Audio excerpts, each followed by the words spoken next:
The morning of February 23rd, 1943, outside the village of Sidi Bou Zid in central Tunisia, Lieutenant James Bates of the 1st Armoured Division climbed out of his M4 Sherman tank and walked toward the hulking shape sitting disabled in the sand. The Panzer IV had taken a direct hit to its track from a 75mm round, immobilizing it but leaving the hull largely intact. The German crew had abandoned it during the night, retreating with Rommel's forces toward the coastal plain. Bates had been told to wait for the Ordnance team, but curiosity pulled him forward. He had never been this close to a German tank before, not one he could examine without someone shooting at him. The Panzer IV sat low and menacing in the morning light. Its long 75mm gun traversed slightly to the left, pointing at nothing. The armour plates were welded cleanly, painted in the tan and brown camouflage scheme the Afrika Korps used in the desert. Bates walked around the front, studying the glacis plate, the driver's vision port, the machine gun mount. He reached out and touched the frontal armour with his palm. It was cool in the dawn air, solid, German. This was the tank that had torn through British armour at Gazala. This was the machine that American intelligence briefings had warned them about repeatedly since they landed in North Africa 3 months earlier. If you're enjoying this deep dive into the story, hit the subscribe button and let us know in the comments from where in the world you are watching from today. Bates knew what he had been told in training. German tanks were superior. German engineering was meticulous, precise, ahead of Allied capabilities. The Wehrmacht's panzer divisions had conquered Poland in weeks, overrun France in 40 days, driven deep into the Soviet Union. Their tanks were the reason. Better armour, better guns, better design. American tankers going into combat for the first time carried this knowledge like a weight. They were driving Shermans, tanks that had been rushed into production, designed by committee, built by automobile companies that had never made armoured vehicles before the war. Adequate machines, they were told, but not exceptional, certainly not equal to what the Germans fielded. When the Ordnance team arrived 2 hours later, Bates watched them work. Captain Robert Clarke commanded the technical intelligence section attached to 1st Armoured. His team carried measuring tools, cameras, notebooks, and a systematic approach to examining captured enemy equipment. They photographed the tank from every angle, documented damage, recorded serial numbers and manufacturer markings.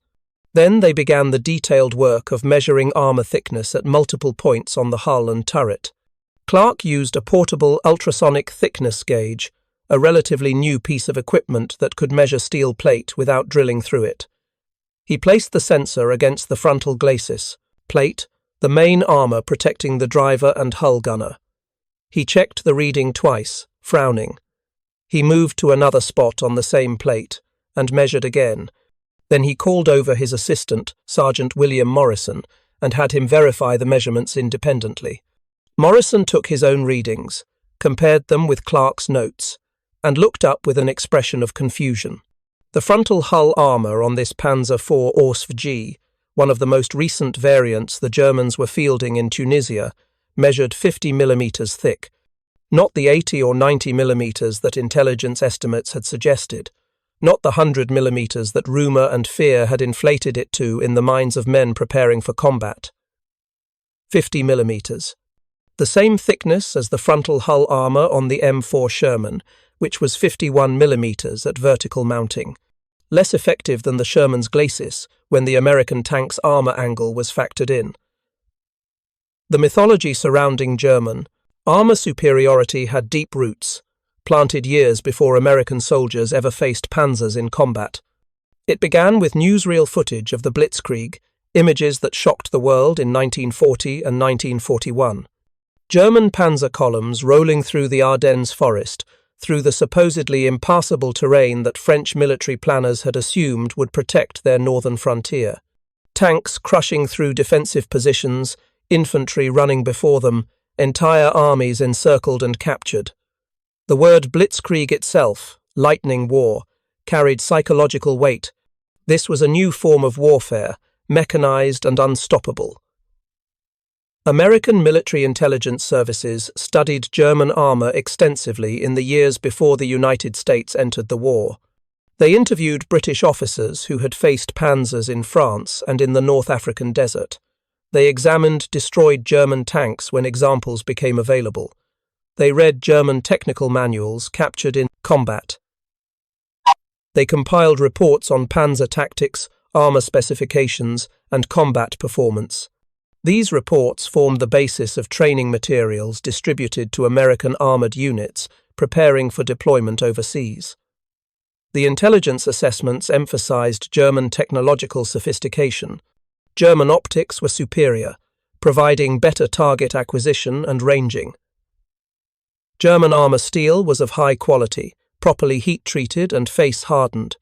German guns, particularly the new long-barreled 75mm Quake 40 mounted on later Panzer IV variants, had excellent armor penetration at combat ranges. German tank crews were experienced, many having fought in Poland, France, and Russia before facing American forces. German tactical doctrine emphasized combined arms operations, coordinating tanks with infantry, artillery, and air support effectively. All of this was true. German technology was sophisticated. German guns were effective. German crews were experienced. German tactics were refined through years of combat. But the intelligence picture was incomplete, shaped by the fog of war and by the natural tendency to overestimate enemy capabilities. When you're preparing men for combat, you emphasize threats. You tell them the enemy is dangerous, well-equipped, professional. You don't want soldiers going into battle overconfident. Better they respect the enemy and take appropriate precautions. British experiences in North Africa had reinforced the mythology. The Desert Fox, Field Marshal Erwin Rommel, had defeated British armour repeatedly in 1941 and 1942. At Gazala in May and June of 1942, Rommel's Afrika Korps destroyed over 200 British tanks, routing the 8th Army and driving them back to El Alamein. British tankers reported being outgunned and outmanoeuvred. Their Crusader and Stuart tanks were inadequate against German armour. Even the newer Grant and Sherman tanks the British received from American production struggled in combat against experienced panzer units. American tankers arriving in North Africa in late 1942 absorbed these lessons. They heard stories from British veterans about Panthers and Tigers, the new heavy German tanks rumoured to be invincible. They heard about 88mm anti-tank guns that could destroy Allied tanks at ranges where Allied guns were ineffective. They heard about German tactical superiority, how panzer commanders used terrain and combined arms to win battles even when outnumbered. The message was clear. German armour was formidable, possibly superior to anything the Allies fielded. The reality of combat at Kasserine Pass in February 1943 seemed to confirm these fears. German forces under General Hans-Jürgen von Arnim attacked American positions in western Tunisia, exploiting gaps in the defensive line. American units, many in combat for the first time, were overrun. The 2nd Armoured Division lost significant numbers of tanks. Infantry positions were bypassed and surrounded. American forces retreated over 50 miles before stabilizing the line. Kasserine was a tactical defeat, embarrassing and costly. In the aftermath, American commanders emphasized the need for better training, better coordination, and respect for German combat effectiveness. The lesson many American tankers took from Kasserine was that German tanks were superior and German tankers more skilled. This was partly true, but incomplete. German tactical execution at Kasserine had been excellent, but German armour itself was not the invincible force that mythology suggested. American tank crews climbed into their Shermans carrying the weight of inferiority. The M4 Sherman medium tank had entered production in 1942, designed to replace the obsolete M3 Lee with its awkward sponson-mounted 75mm gun.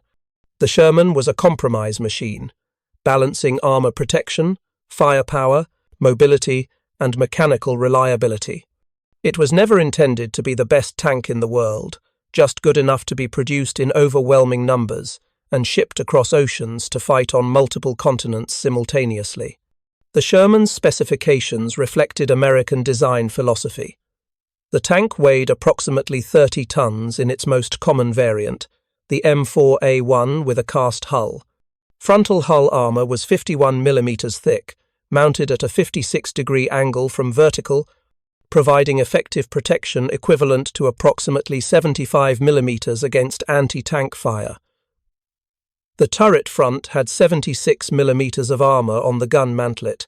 Side and rear armor was thinner, 38 mm on the hull sides, designed to resist small arms and shell fragments, but not direct anti-tank fire. The main armament was a 75 mm M3 gun, adapted from a French anti-aircraft gun design. This gun fired several types of ammunition: armor-piercing shot for engaging enemy tanks, high-explosive shells for attacking fortifications and infantry, and white phosphorus rounds for creating smoke screens. The armor-piercing round could penetrate approximately 60 mm of vertical armor plate at 500 yards, adequate for engaging most German tanks at typical combat ranges in North Africa. The Sherman's greatest advantage was not its armor or its gun, but its mechanical reliability and ease of production. The tank used components from the American automotive industry. The engine in most variants was a Continental R975 radial aircraft engine producing 400 horsepower, the same engine used in training aircraft. The transmission was adapted from truck designs. The suspension used vertical volute springs, simple and reliable. The tracks were rubber-backed steel, lasting approximately 2,500 miles before replacement. Inside, the Sherman was spacious by tank standards. 5 crew members had defined roles: the driver and assistant driver, who also operated the bow-mounted 30 caliber machine gun, sat in the front hull. The commander, gunner, and loader occupied the turret. The commander had a cupola with vision blocks, providing all-around observation. The gunner had a telescopic sight and a power traverse system for rotating the turret. The loader had organized ammunition racks and enough space to maintain a reasonable rate of fire. Every Sherman had a radio, usually an SCR 528 or SCR 538 set, allowing tank-to-tank communication and coordination with infantry and artillery.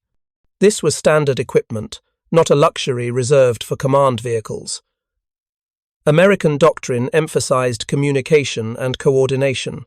Tank platoons operated as units, supporting each other and calling for artillery or air support when needed.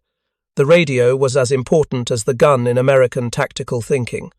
But despite these advantages, American tankers worried about their equipment. They had heard the stories. German tanks had thicker armor. German guns were more powerful. German optics were clearer. German crews were more experienced. The Sherman was adequate, functional, mass-produced. It was not exceptional, and in combat, adequate might not be enough. When Lieutenant Bates stood before that captured Panzer IV in the Tunisian desert, examining the tank that had driven British forces back across North Africa and bloodied American units at Kasserine Pass, he carried all these assumptions. German armor was superior. German engineering was better. The tank before him represented technological excellence that American industry could not match. This was what he believed, what he had been trained to believe, what every intelligence briefing and combat report had reinforced. Captain Clarke's measurements were about to shatter that belief completely. Captain Robert Clarke had joined the Army's Ordnance Department in 1938, working at Aberdeen Proving Ground in Maryland, where the military tested weapons and equipment. He held a degree in mechanical engineering from MIT and had spent 4 years examining foreign military hardware before the war began. When the United States entered the conflict in December 1941, Clarke was among the first ordnance officers assigned to create technical intelligence sections that would accompany combat units overseas. His job was to capture, examine, and report on enemy equipment, providing feedback that would inform American tactics and future tank development. The technical intelligence mission was systematic and precise. When a German tank was captured or destroyed in a condition allowing examination, Clarke's team followed established procedures.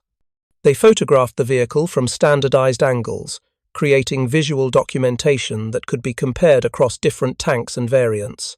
They recorded all visible markings, serial numbers, unit insignia, and manufacturer stamps.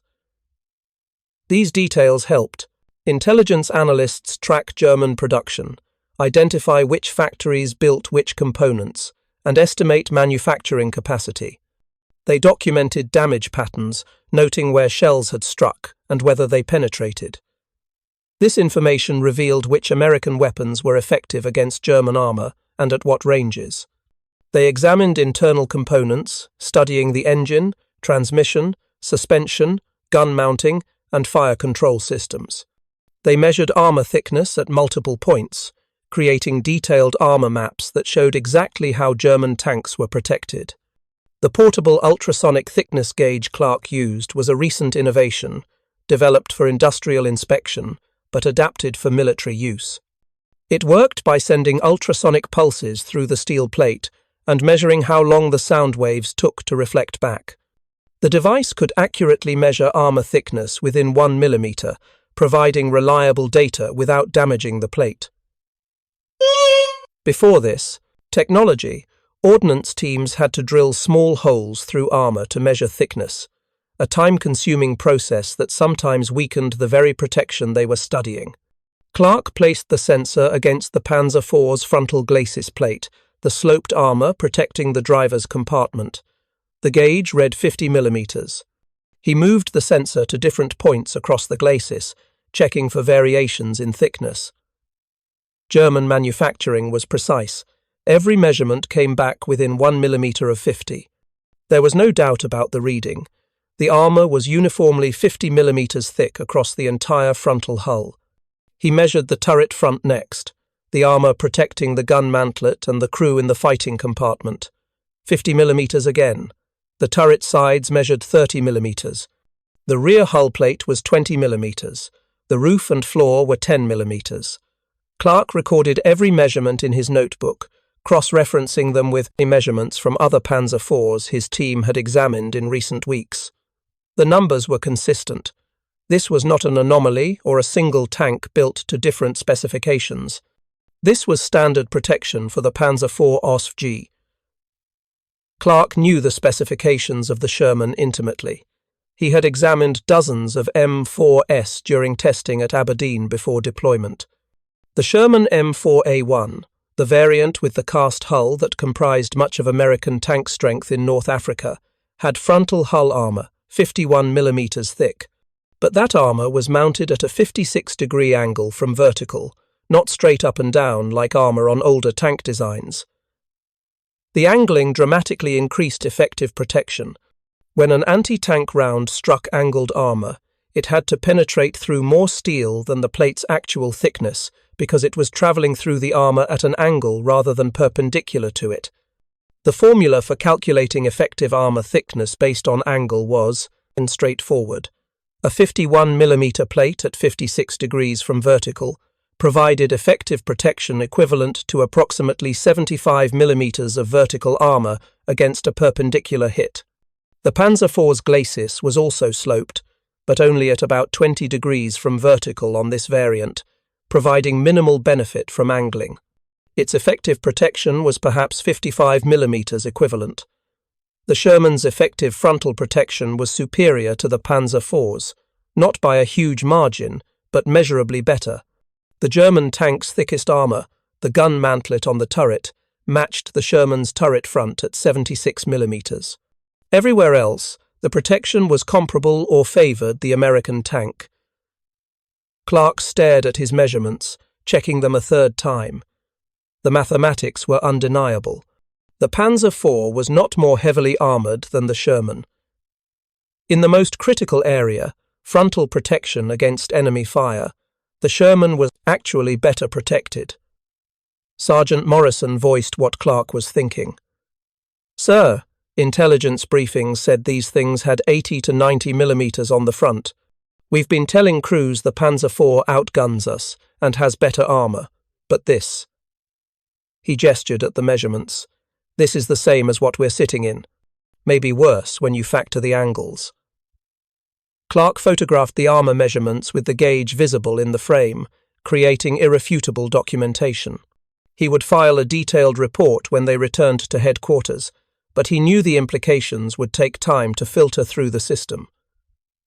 Intelligence assessments didn't change overnight.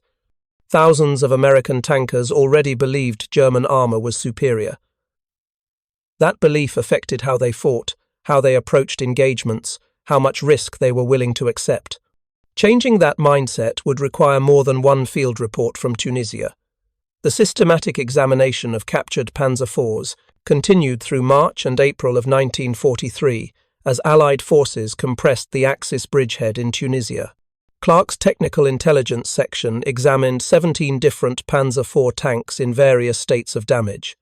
They documented 3 distinct variants: the OSF F2 with the long 75mm gun but earlier armor configuration, the OSF G with additional frontal armor plates welded onto some examples, and one OSF H, the newest variant just reaching North Africa before the Axis collapse. Every tank told the same story. Frontal armor ranged from 50mm on standard models to 80mm on a few OSF H tanks that had additional armor plates bolted to the hull front. But these up-armored versions were rare exceptions. The vast majority of Panzer IVs facing American forces in Tunisia had exactly 50mm of frontal protection, no more. Side and rear armor was consistently thinner, 30mm on the sides, 20mm. On the rear, completely vulnerable to American 75mm guns at any combat range. Clarke compiled his findings into a comprehensive technical intelligence report designated TIR-43-09, submitted to 1st Armoured Division Headquarters on April 17, 1943. The report included detailed photographs, armor thickness measurements, penetration test results, and comparative analysis with American tank specifications. His conclusion was stated clearly in the executive summary. The Panzer IV medium tank does not possess armor protection superior to the American M4 Sherman. Frontal protection is comparable, with the Sherman's angled glacis providing slightly better effective thickness. Side and rear armor on both tanks is vulnerable to 75mm anti-tank fire at combat ranges. The report circulated through intelligence channels slowly. Copies went to 2nd Corps headquarters, to 5th Army in Algeria, to the War Department in Washington. Officers read it with skepticism. The assessment contradicted established intelligence estimates and the experiences of British forces who had fought panzers for 3 years. Some commanders questioned whether the tanks Clarke examined were representative samples or older variants being phased out. Perhaps Germany was holding back its better armoured tanks for the Eastern Front, where the Soviets fielded heavier armour. If you find this story engaging, please take a moment to subscribe and enable notifications. It helps us continue producing in-depth content like this. But Clarke's findings were verified independently by British Ordnance teams examining the same captured vehicles. The British measurements matched the American data precisely. 50mm frontal armour, 30mm on the sides, 20 on the rear. The British had been fighting these tanks since 1942. They had lost hundreds of their own tanks to Panzer IV guns. Yet, somehow the consistent overestimate of German armour thickness had persisted, passed from unit to unit, embedded in training materials and intelligence summaries. Lieutenant Bates received a copy of Clarke's report in late April. He read it carefully, comparing the measurements to what he knew about his own Sherman. The numbers were clear but difficult to accept emotionally. He had been in combat for 4 months. He had seen Shermans knocked out by German fire. He had felt the impact of 88mm shells hitting near his tank, felt the concussion wave, seen the damage those weapons inflicted. The psychological weight of facing German armour was real, built from experience and fear, and the constant awareness that a single penetrating hit could kill everyone in the crew compartment. Now he was being told that the enemy tank he feared, the Panzer IV that had spearheaded Rommel's victories in the desert, had the same armour protection as his Sherman. Not better, not the thick, impenetrable steel that mythology suggested. just 50mm, the same 51mm on his own tank's hull. The realization was disorienting, almost offensive. Had they been afraid of a myth? Had German tactical victories been attributed to superior equipment when the equipment was actually comparable? The gun was a different matter. Clarke's report acknowledged that the German 75mm K-Go-K 40 litres 48 gun mounted on Panzer IVs had better armour penetration than the American 75mm M3 gun. The German gun fired a longer, heavier projectile at higher muzzle velocity. At 500 yards, the German gun could penetrate approximately 92mm of vertical armour, while the American gun penetrated 60mm. This was a real advantage, significant in tank versus tank combat. But the armour itself, the protection that kept crews alive, was not superior. The Panzer IV could kill a Sherman more easily than a Sherman could kill a Prepend. Panzer IV at range, but both tanks could kill each other. Neither had immunity. The combat was more even than anyone had believed. American tankers were not facing invincible superweapons. They were facing competent enemy tanks operated by experienced crews, tanks that could be destroyed by American guns if American crews fought intelligently and used their advantages in numbers, coordination, and air support. The evidence accumulated throughout the summer of 1943 as American forces invaded Sicily in July and mainland Italy in September. More German tanks were captured and examined. Panzer IVs, Panzer VIIIs with their even thinner armour, and occasional examples of the newer Panthers and Tigers that were beginning to appear in limited numbers. The pattern held consistently. German medium tanks, the workhorses of the panzer divisions, had armour protection comparable to American medium tanks, not vastly superior, as intelligence estimates had suggested. In Sicily, the Hermann Göring Panzer Division deployed approximately 60 tanks, mostly Panzer IVs and Panzer IIIs. American and British forces destroyed or captured 47 of these tanks during the campaign. Ordnance teams examined 31 intact enough for detailed study. Every Panzer IV measured 50mm frontal armour. Every Panzer III measured 50mm maximum, with most having only 30mm on earlier variants. The data was consistent and undeniable. At the Tank Automotive Center in Detroit, engineers received copies of the technical intelligence reports from North Africa and Sicily. They compared German specifications with American designs and with captured German technical manuals that provided official armour thickness data. The German military's own documentation confirmed what field measurements showed. Standard Panzer IV armour was 50mm frontal, 30mm side. There was no secret thicker armour, no special alloy that made the steel more resistant. German armour steel was high quality, properly heat-treated and face-hardened, but it was not dramatically superior to American armour steel. The realization forced a reassessment of combat losses. When a Sherman was knocked out by a Panzer IV, it was not because the German tank had overwhelmingly superior protection that made it immune to return fire. Both tanks were vulnerable. Both could destroy the other. The difference in combat outcomes came from tactics, crew training, who saw the enemy first, who fired first, and who had better tactical positioning. These were factors American forces could address through training and doctrine, not insurmountable technological disadvantages. American tank commanders in Italy received updated intelligence briefings in October 1943.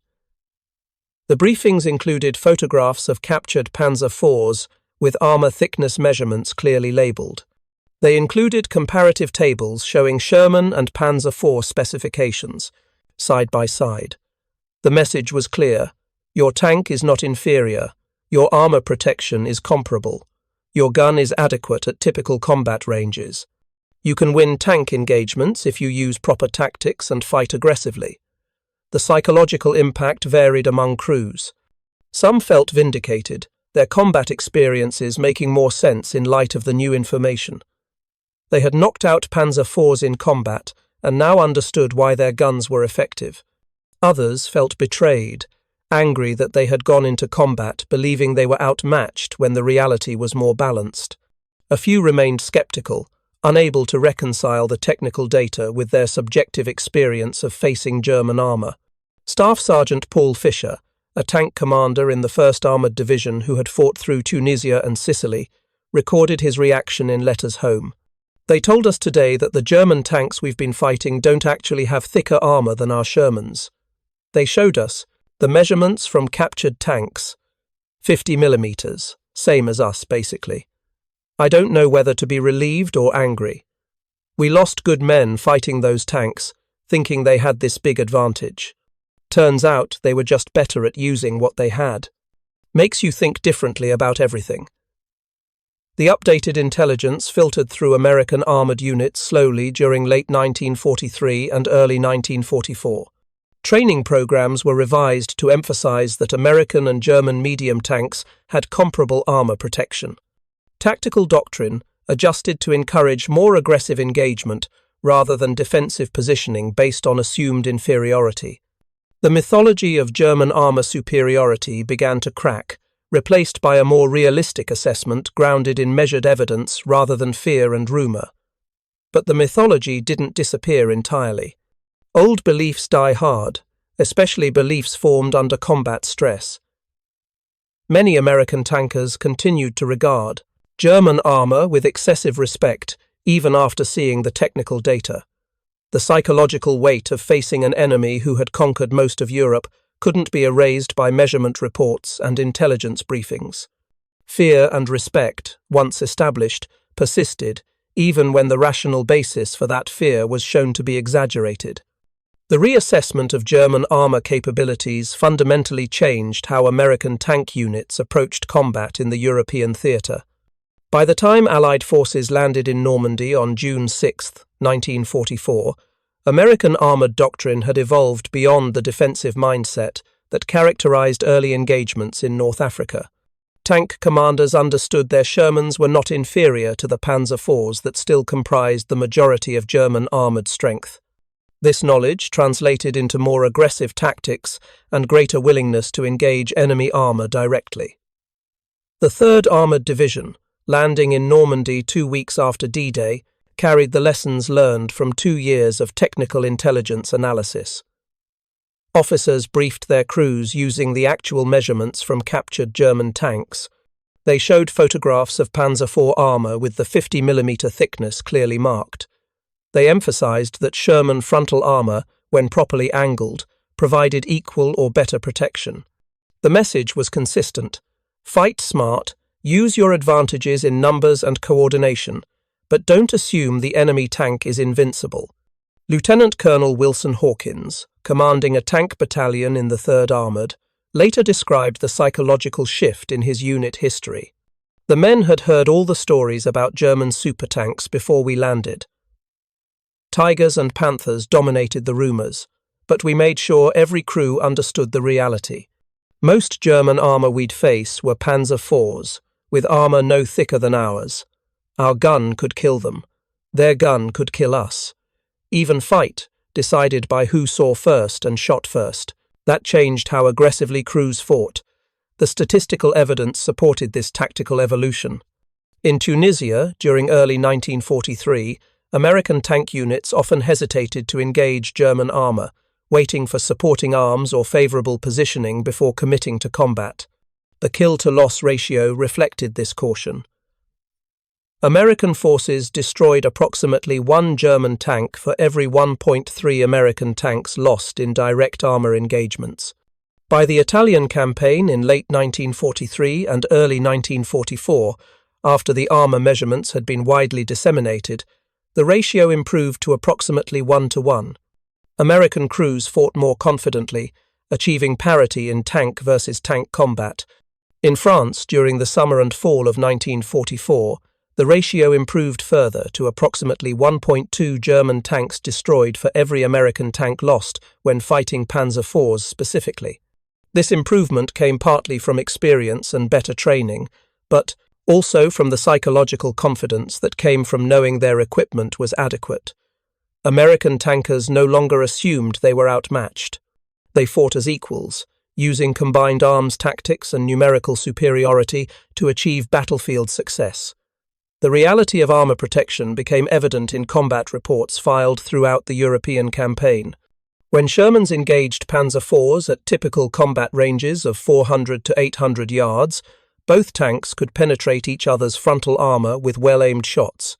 The Sherman's 75mm gun, firing armor-piercing ammunition, could defeat 50mm of armor at these ranges. The Panzer IV's longer 75mm gun had better penetration, but not enough to guarantee kills against the Sherman's angled glacis unless the shots struck at favorable angles. After-action reports from the 2nd Armored Division during the breakout from Normandy in late July 1944 documented numerous successful engagements against Panzer IVs. In one action near Marigny on July 26th, a Sherman platoon from Company C engaged 5 Panzer IVs at ranges between 500 and 700 yards. 3 German tanks were destroyed, 1 was immobilized, and 1 escaped. 2 Shermans were hit but not penetrated due to angled impacts. No American tanks were lost. The platoon leader's report noted, "Enemy armor was vulnerable to our 75mm at combat ranges. No evidence of superior protection." The technical intelligence regarding armor thickness also influenced American tank development priorities. When the Ordnance Department evaluated proposals for improved Sherman variants in 1943, they focused on improving firepower rather than adding weight through thicker armor.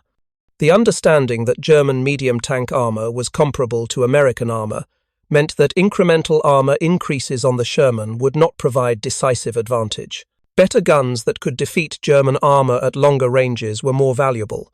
This analysis led to the development and deployment of the Sherman 76mm gun variant, the M4A3 with 76mm. The new gun provided significantly better armor penetration, approximately 100mm at 500 yards compared to 60mm for the standard 75mm. The 76mm armed Sherman entered combat in France in July 1944, giving American tank crews a weapon that could reliably defeat Panzer IV armor at ranges where the German gun was also effective. The playing field leveled further. The reassessment of German armor capabilities was accurate for the Panzer IV and other medium tanks that formed the backbone of panzer divisions. But the analysis also revealed the genuine superiority of Germany's heavy tanks, the Panther and Tiger, which began appearing in significant numbers during 1943. These vehicles represented a different category entirely, and technical intelligence reports documented their advantages clearly and soberly. The Panther tank, designated Panzer V by the Germans, mounted 80mm of frontal hull armor at a steep 55-degree angle, providing effective protection equivalent to approximately 140mm. The turret front had 100mm of armor. The main armament was a 75mm KK 42 litres, 70 gun, substantially more powerful than the Panzer IV's weapon. This gun could penetrate 138mm of armor at 500 yards, more than twice the penetration of the Sherman's 75mm gun. American ordnance teams examined captured Panthers with the same systematic approach used for Panzer IVs. They measured armor thickness, tested penetration resistance, evaluated gun performance. The conclusion was undeniable. The Panther was superior to the Sherman in armor protection and firepower. A frontal engagement between a Panther and a standard Sherman with 75mm gun was heavily disadvantaged for the American tank. The Sherman could not reliably penetrate the Panther's frontal armor at combat ranges, while the Panther could destroy a Sherman from over a mile away. The Tiger I was even more formidable. Frontal armor measured 100mm vertical, with 80mm on the turret sides. The 88mm KGO K36 gun could penetrate 112mm of armor at 1,000 yards. Against a Tiger, the Sherman with 75mm gun was critically outmatched in frontal engagements. American tactical doctrine emphasized flanking attacks, using numbers to surround German heavy tanks and attack their thinner side and rear armor. But here was the critical insight that technical intelligence provided. Panthers and Tigers were rare compared to Panzer IVs. German industry produced approximately 6,000 Panthers during the entire war and only 1,300 Tigers. In contrast, Germany built approximately 8,500 Panzer IVs. When American tank units engaged German armour in France, Italy, or Germany itself, they faced Panzer IVs roughly 60 to 70% of the time. Panthers comprised perhaps 25% of encounters, Tigers less than 5%. The mythology before 1943 had lumped all German tanks together as superior. The reality was nuanced. German medium tanks were comparable. German heavy tanks were genuinely superior but uncommon. American numerical superiority meant that even when facing Panthers or Tigers, American forces could mass multiple Shermans against single German heavy tanks, accepting losses but achieving tactical objectives through overwhelming force. Staff Sergeant Richard Hansen, a Sherman commander in the 4th Armoured Division, encountered this reality during the pursuit across France in August 1944. His platoon engaged a mixed German force near Château-d'Un that included 2 Panzer IVs and 1 Panther. The Panzer IVs were destroyed quickly at medium range. The Panther required coordinated fire from 4 Shermans, attacking from multiple angles simultaneously. 2 Shermans were knocked out before the Panther was finally disabled by shots into its side armour. Hansen later wrote, "The Panther was everything they said it was. Tough as hell, great gun. But there was only 1 of them, and 12 of us. The Panzer IVs went down like anything else. Most of what we fought was Panzer IVs, and those we could handle straight up." The statistical analysis of tank engagements in Northwest Europe from June through December 1944, compiled by the Operational Research Section of Supreme Headquarters, Allied Expeditionary Force, documented the distribution of German tank types encountered. 63% of identified German tanks engaged were Panzer IVs, or older models. 24% were Panthers, 8% were Tigers, 5% were assault guns or tank destroyers. The numbers confirmed that American forces primarily faced German medium armour that their Shermans could engage effectively, not the heavy tanks that dominated fears and rumours.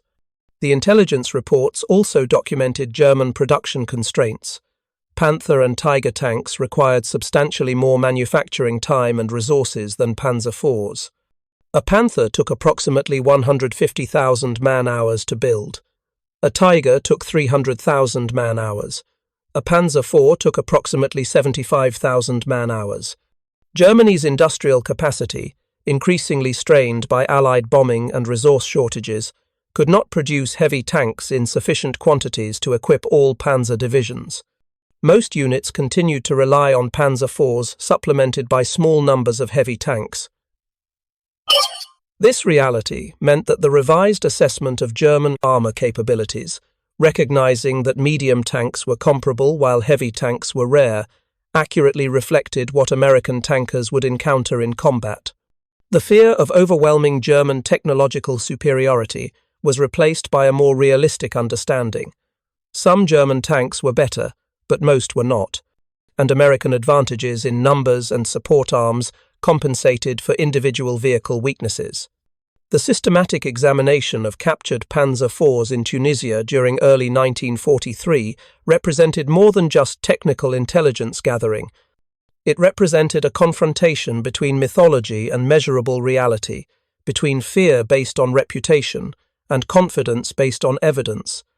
The 50mm armour measurements documented by Captain Clarke and his Ordnance teams shattered assumptions that had shaped American armoured doctrine and affected the psychological state of every tanker going into combat. The legacy of this reassessment extended beyond World War II into post-war military thinking. American armoured doctrine in the decades following 1945 emphasized the importance of accurate technical intelligence and realistic threat assessment.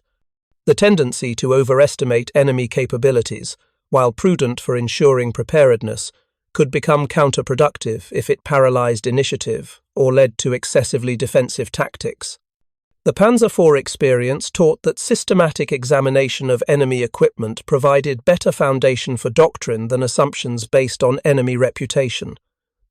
The measurements also influenced post-war tank development. American designers recognized that medium tank armor in the 30 to 50-ton weight class would always involve compromises between protection, firepower, and mobility. No tank could be invulnerable while remaining mobile enough for exploitation and pursuit.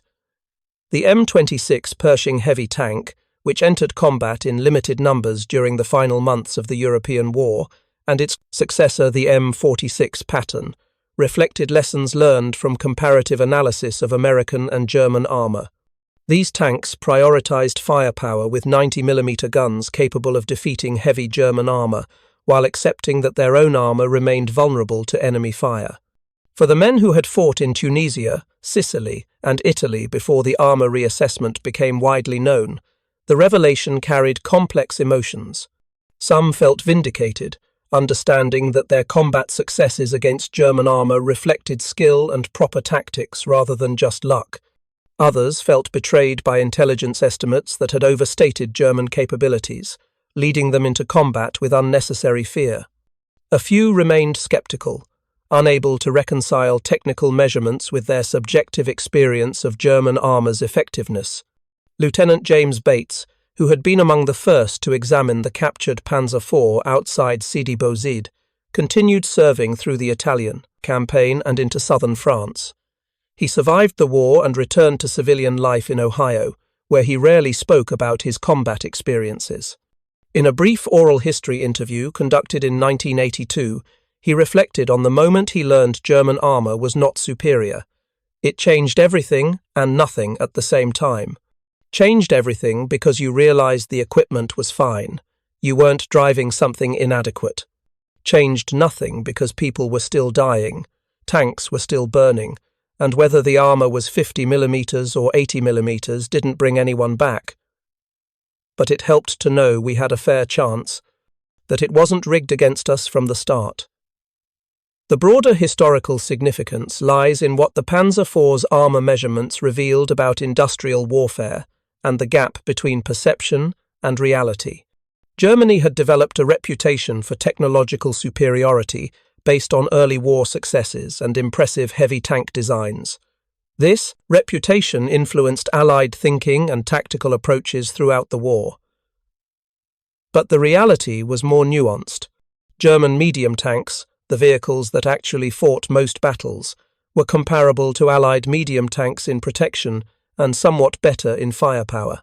German advantages came from tactical skill, crew experience, and effective use of combined arms, not from overwhelmingly superior technology in most encounters. American industrial capacity allowed production of tanks in quantities Germany could never match. The Sherman was designed for mass production and global deployment. Over 49,000 were built by 10 major manufacturers and hundreds of subcontractors. This numerical superiority, combined with adequate technical capabilities, proved decisive. Germany built excellent individual tanks like the Panther and Tiger, but could not build enough of them to matter strategically. The Panzer IV, Germany's most produced tank at approximately 8,500 units, was outnumbered nearly 6-1 by Shermans alone, not counting other Allied tank types. The reassessment of German armor capabilities represented a moment of clarity in the fog of war.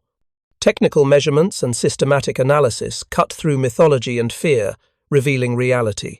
The Panzer IV had 50mm of frontal armor, no more. American Shermans had comparable protection. The fight was fair, decided by skill and circumstances rather than predetermined by equipment disparities. This knowledge empowered American tankers, enabling more aggressive tactics and greater confidence in combat.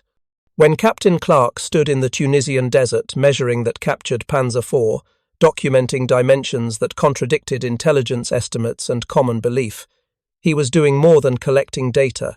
He was providing truth to men who would risk their lives based on what they believed about enemy capabilities. That truth, uncomfortable and surprising as it was, gave them a fair assessment of the odds they faced. In war, where so much is uncertain and deceptive, that kind of clarity was itself a form of weapon, perhaps as valuable as any gun or armor plate. Thank you for watching. For more detailed historical breakdowns, check out the other videos on your screen now, and don't forget to subscribe.